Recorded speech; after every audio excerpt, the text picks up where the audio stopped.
حقيقي هنا في تفاؤل وامل.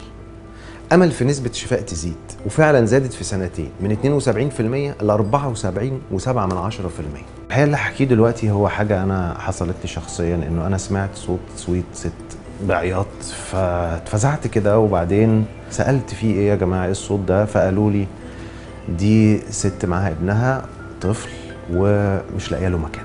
حقيقي موضوع صعب قوي قوي قوي، انك انت تحس ان ابنك بين ايديك ممكن يموت في اي لحظه، مش لاي حاجه غير انه ممكن ما يتعالجش او ممكن ما يكونش ليه مكان. النهارده انا قاعد وبتكلم وعايز اقول ان انت ممكن تكون سبب في انه ام زي دي ما تصوتش، ان طفل يكمل حياته ويبتسم ويعيش ويكبر ويتعالج.